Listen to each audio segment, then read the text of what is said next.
Hello, Christians. It's me, Jesus Christ, and today I'm going to be sharing with you how to end this ammo shortage.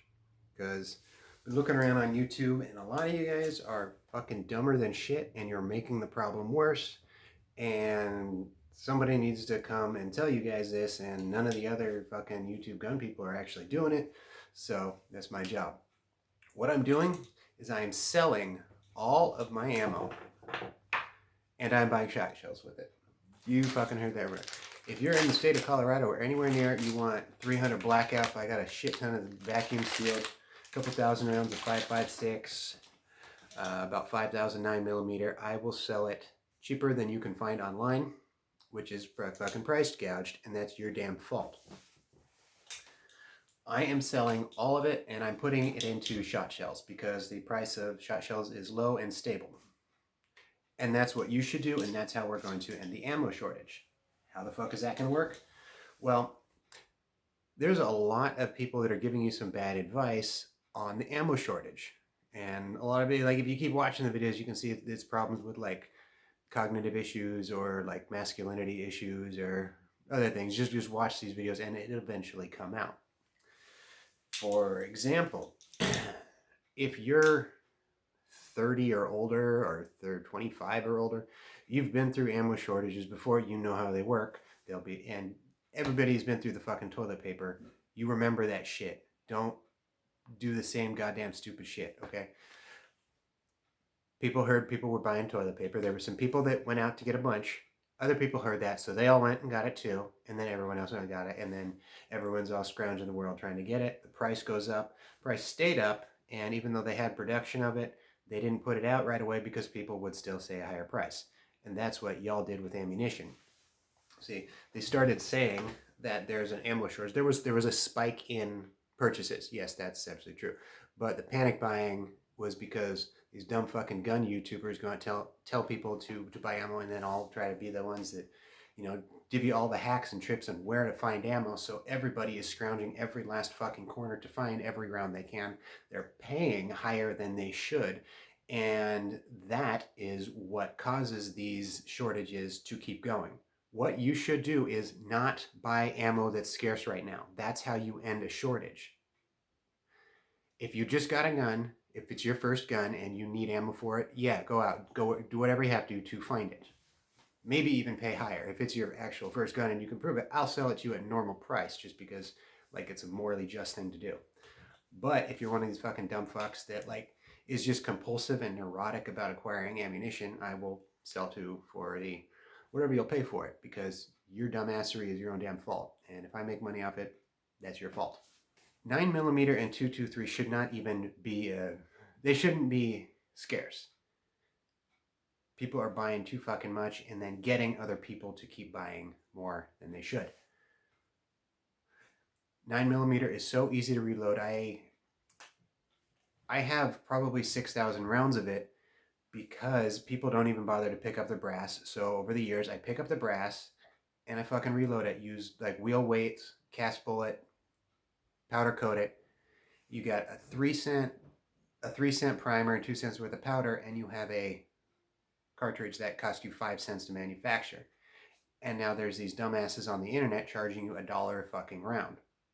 Some fucking really high percent price gouging, and people are doing it because these idiots are going out and encouraging people to keep buying ammo everywhere they can. That is part of this propaganda campaign to keep you fucking scared because I don't know why, but gun people are the most fucking triggered, paranoid, scaredy cat little bitches that there are out there. Just like watch their shit. They're scared of everything. And the answer is more ammo, even when you have to pay a high price for it. That is some like compulsive psychological manipulation going on there. They're keeping you scared so that you look to your authority to comfort you and make you feel nice and safe. One of the dumbest videos I saw on the topic of ammo shortage was this dumb shit when explaining like where to find ammo to like add to your stockpile, because like that's a thing for him, was that it's about the war on masculinity, and that's what's going on. And that having ammunition makes you more masculine, and that's why liberals are skinny, because they're not masculine, because they don't have ammunition. It's an incredibly stupid logical jump, but it is interesting on the psychology of dumb people that are easily manipulable, how they view masculinity. Like traditional people like me view masculinity as like more of your behavior, like, you know, you're responsible, you provide and protect, you know, you have a sense of duty that you uphold and shit like that. And then there's like this newer, like the neurotic one, like basically like alt-right troll masculinity, where it's about like eating meat. There's people that think eating meat actually makes you more masculine. Not knowing that actually women have, make up about half of meat eaters, which is a very interesting fact if you think eating meat makes you a man. There's a certain thing of like there's people that say you're a man by not being a woman, and the better way it is you're a man by not being a little boy.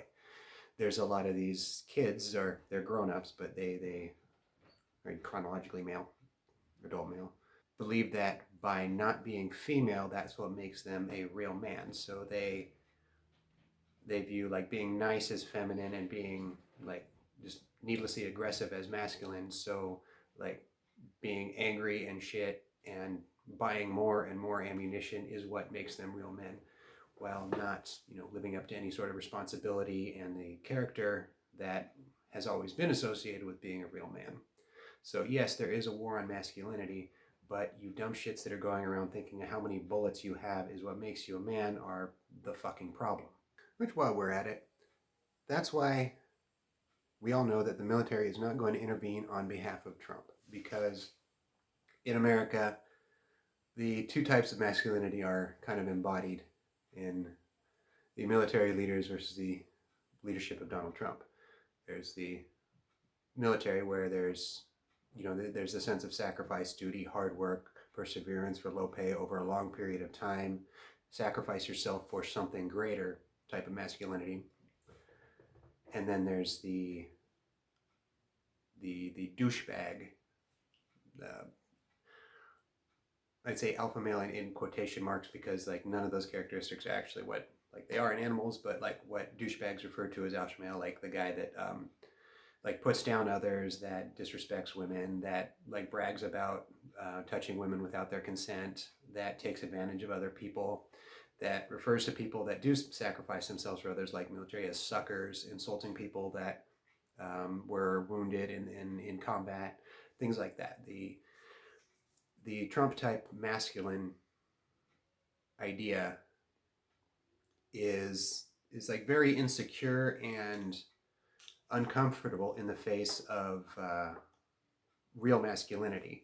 So there is that's very severe conflict between Trump and so many of the generals that he has worked from. You notice that he has a bunch of like business douches and stuff in his close thing. He does not have military leaders in there because they're not of the same cloth. And the second reason is that the military is very involved with, I guess, what you would call the deep state, which is just the international capitalist class that needs the U.S. military to project its power throughout the world.